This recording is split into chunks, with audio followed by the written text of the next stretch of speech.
Hey guys, OgreBarberian here, back for another in-depth look. This time we're going to take a look at Dr. Poison, Master of the Toxic. So, she looks fairly accurate, I think, at least as far as the movie version goes, because I'm pretty sure that's what she was based on. I'm not sure how accurate that was to the comics, but looks pretty good to me. She has a special striker gear set, and as you can see, she gains quite a bit of intelligence. So, let's go ahead and take a look at her kit real quick. Her basic attack is Virulence. Special damage and apply 3 bleeds to an enemy. If the target already had bleed, apply 1 bleed to a random enemy. And the legendary for this is Bleed on target, have duration increased by 1. Now, this is pretty nifty.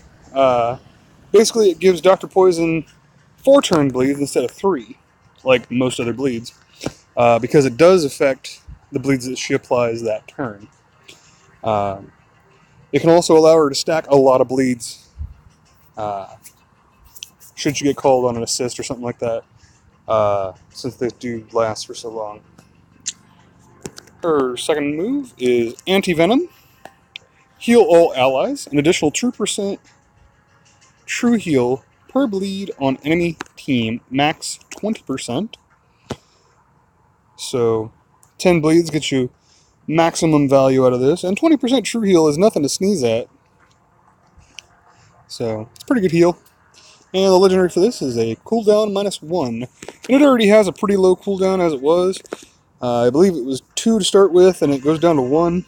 So, if I remember correctly, it might be 3-2, but it's a short cooldown for a pretty good heal. Pretty good sizable heal. So, worthwhile. Her third ability is Gas Grenade. Apply 1 bleed to all enemies, 10% true damage to the enemy team.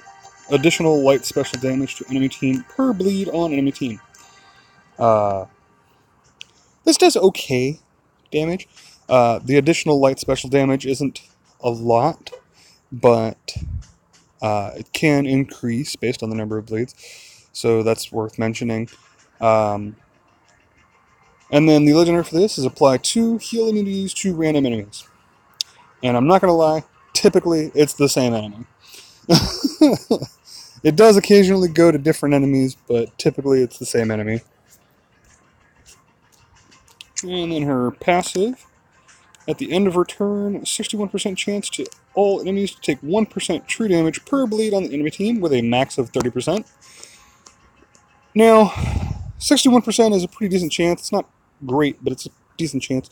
And despite what you think, 1% true damage when you start stacking bleeds does add up rather nicely. And it's, every turn that she gets, there's this chance. So it's a pretty good hefty damage overall. And the legendary for this, also apply 1 bleed to a random enemy, and a maximum true damage possible raised to 45%. And I know what you're thinking, how are you going to stack 45 bleeds on the enemy team and they're not be dead? Well, it is possible. I will say that, and I'm not going to lie, 30 to 45% is an absolutely monstrous amount of true damage, and it is quite fun to watch Dr. Poison start her turn and have, 2 enemies pop. So, or end her turn and have multiple enemies pop, rather, I should say. Her other ability, her second passive, Master of Antidotes, is at the beginning of her turn. 61% chance to light heal all allies. And the legendary for this is, if there are 6+ bleeds on the enemy team, double the amount healed. Unfortunately, this suffers from a rather low heal to begin with, so the doubling up isn't all that great. It is very easy to hit with 6 bleeds. It's not a terribly strong heal to begin with, so it doesn't turn into terribly strong, at the end. It started out at 1250 and then doubled. It's 2500, so it's not a huge amount, and this is at gear 11, so it's not a huge amount. But it can help. It can, make you survive that 1 extra hit, or bring you back out of that red zone, that critical danger zone, basically. It can be a game changer. It's not necessarily going to be, but it can be.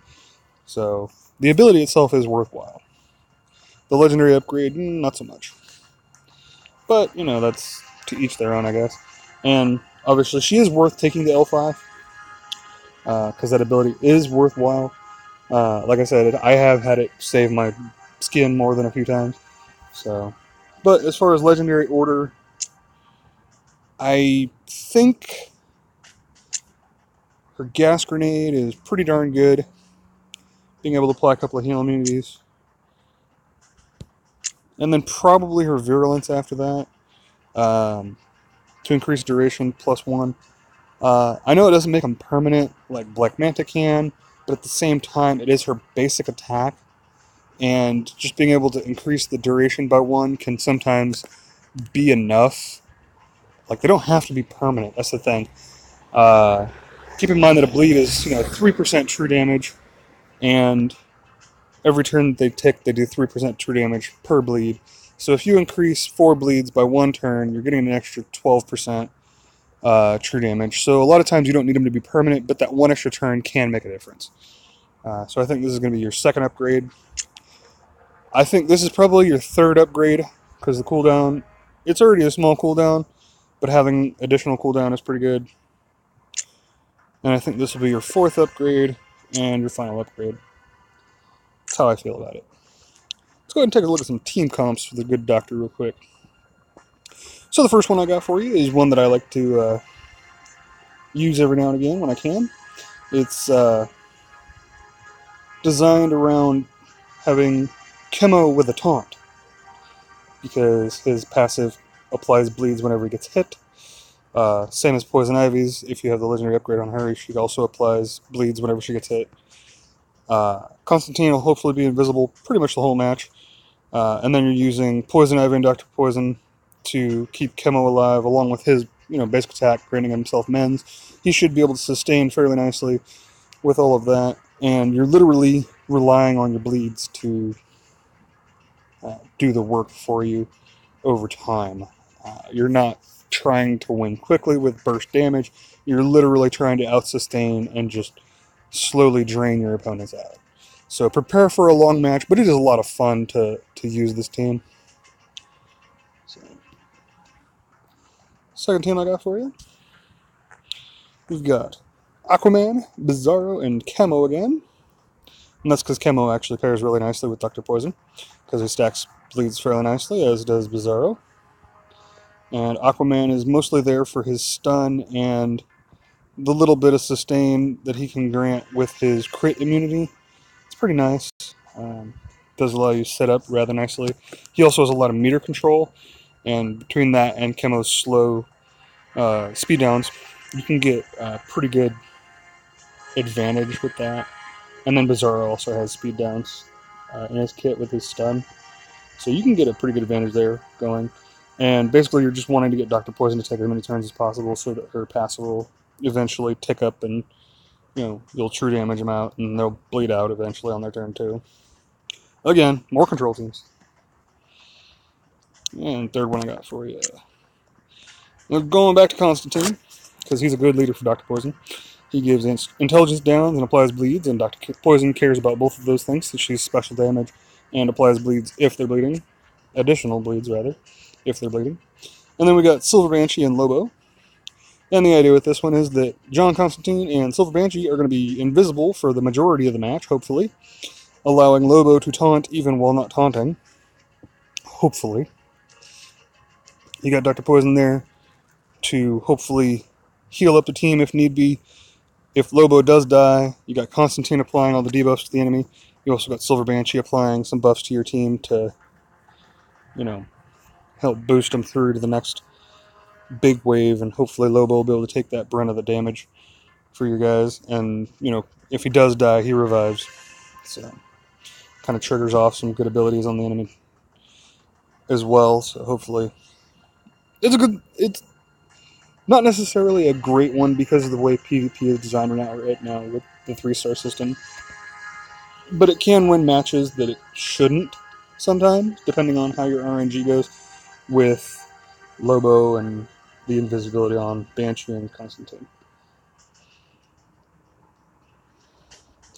Alright, next one I got for you is Vixen, Killer Croc, Swamp Thing, and Dr. Poison.